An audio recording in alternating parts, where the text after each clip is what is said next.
And good morning, everyone. Today is April 20th, and this is what's in the news. Let's start first with the numbers on the coronavirus. Worldwide, 23, let me do it correctly, 2,382,000 people have the virus.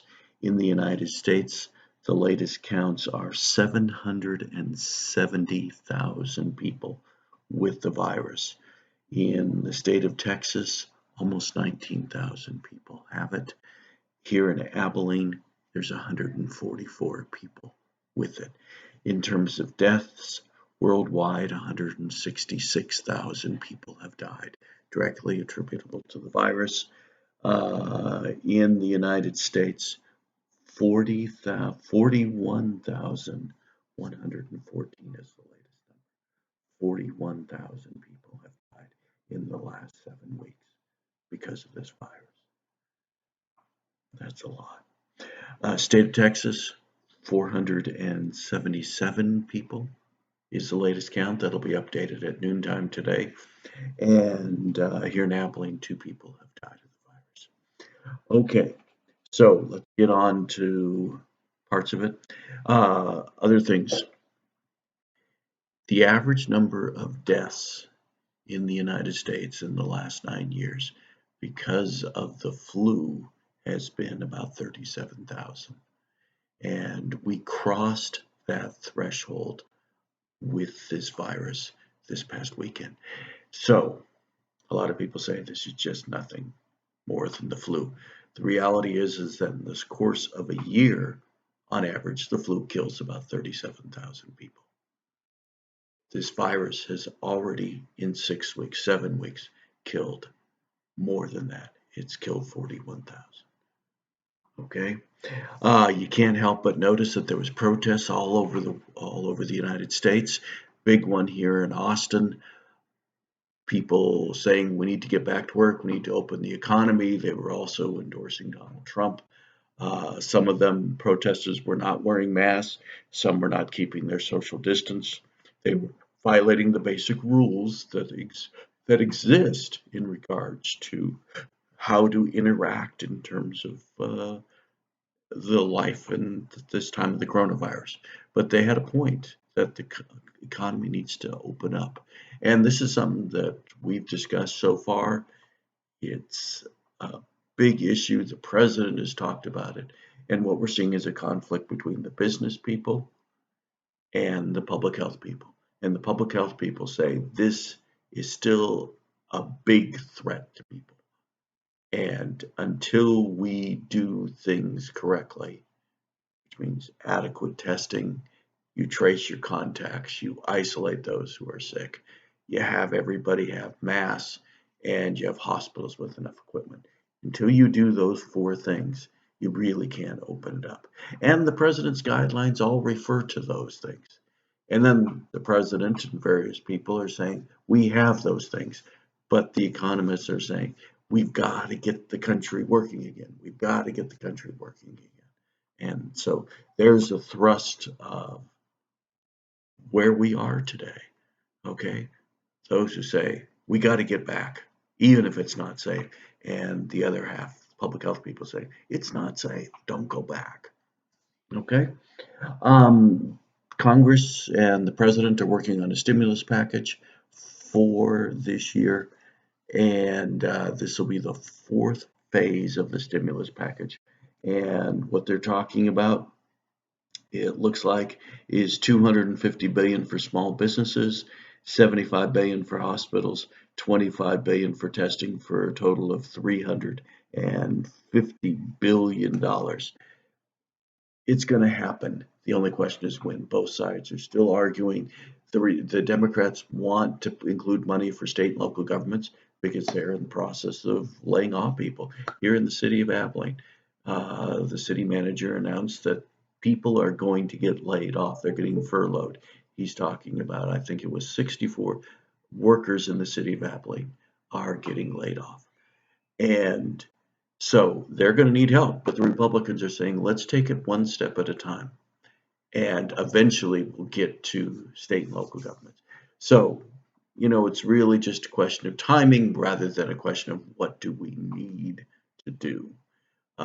So eventually that'll work out. The thinking is that later this week, Wednesday, Thursday, Congress will have it worked out and pass the next phase of the stimulus package. Okay. Couple of just other things. Um, the president has been blaming the World Health Organization, WHO, for being basically dependent on China, saying that China gave World Health Organization some information the World Health Organization reported that as fact. They didn't independently verify. So the president called for eliminating of funding to World Health Organization. And the World Health Organization this weekend snapped back at the president and they said, we have been providing you with information. Yeah, we got some from China, but we have been providing you with information. We've been trying to keep you up to date.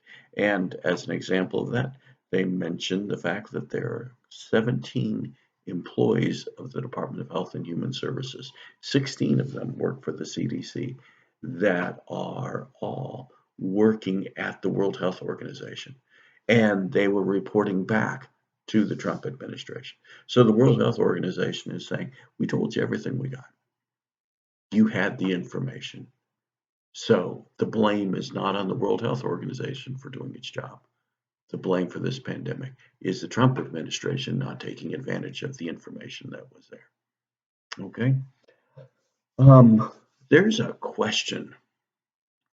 NBC had a poll that came out this week, and it said that 58% of Americans think that we should not move too quickly in getting back to work.